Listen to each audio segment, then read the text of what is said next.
In this video, we're going to go over how to remove and replace the outer tie rod end.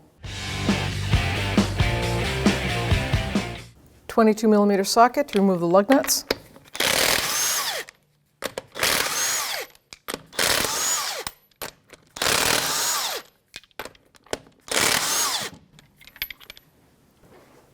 Grab your tire.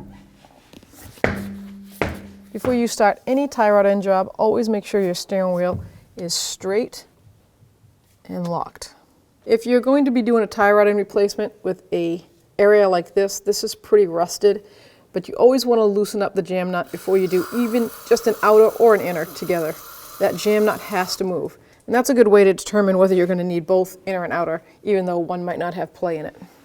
So let's see if we can get this jam nut to loosen up. It's a 24mm socket. I'm going to put that right on there. I'm going to give it a good tug and let's see if we can get that to move.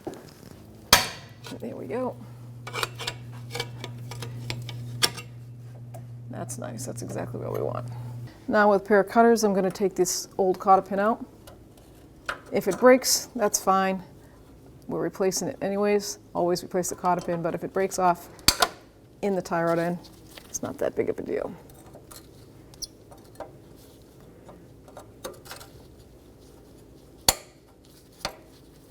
Let's see if we can. Look at that. My lucky day. So we're going to remove the top nut on the outer tie rod end. Now this particular tie rod end assembly does not look factory, so this one is a 17mm socket. You might have a different size. I'm going to leave it right like that so that I can hit that with a hammer and not have it come down. We're going to hit it right here on the knuckle to get that to pop up.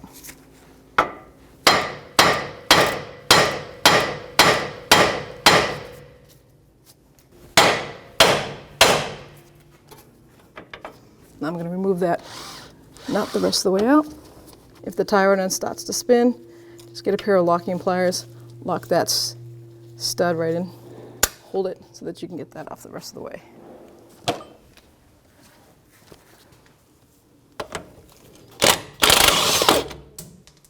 And now that your tie rod end is broken free because you loosened up that jam nut earlier, now you're going to count the turns.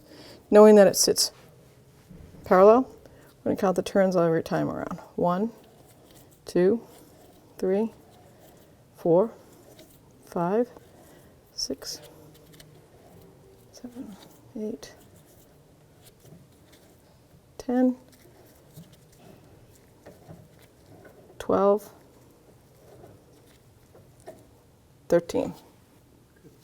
New tie rod end comes with a new castle nut and a new cotter pin. So we're going to start it at 13. 1, 2,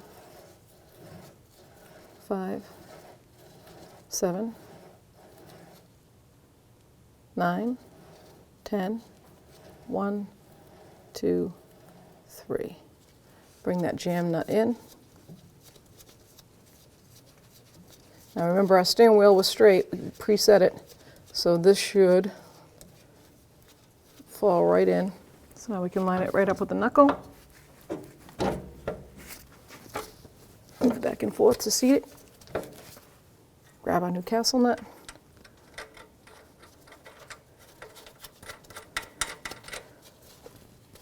Okay, that's a 21mm socket, and the torque on it is 44 foot-pounds.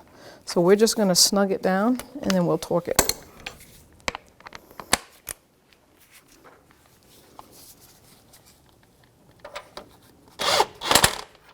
Perfect. Now I'll get my torque wrench. 21mm socket, and the torque is 44 foot-pounds.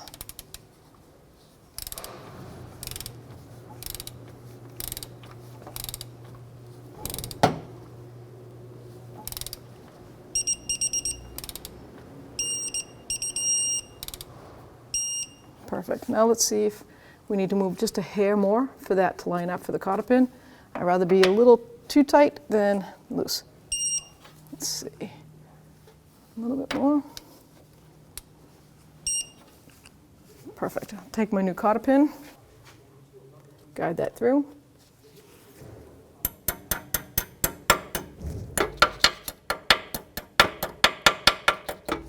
You want it to be flush. Grab the other side and pull it through.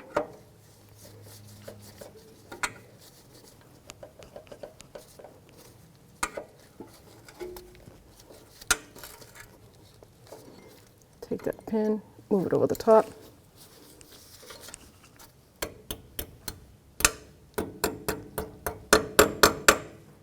Then I push that bottom one down and cut off the excess. Now we're going to take a 22mm wrench and we're going to snug up this jam nut before we drive it. And you want that. So the actual torque specs for this is 33 foot-pounds, which obviously we're not going to be able to do. So we're just going to give it a good, bottom it out and give it a good turn. Perfect. After finishing this installation, it's important to have an alignment done on your vehicle. Now we're going to put the tire back on.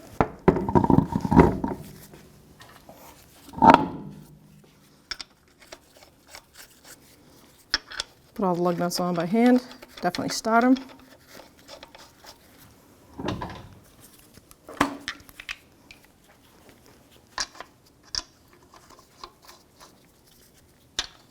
This is a 22mm socket.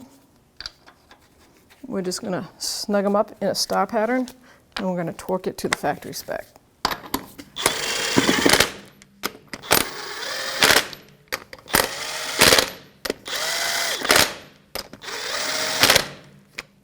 Now we can lower the vehicle. Torque is 94 foot-pounds.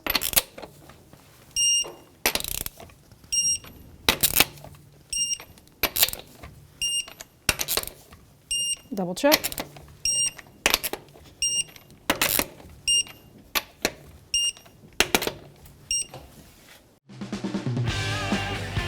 When only the best will do, demand TRQ. The only company that lets you view before you do. TRQ is committed to offering the highest quality aftermarket auto parts that are engineered for peace of mind.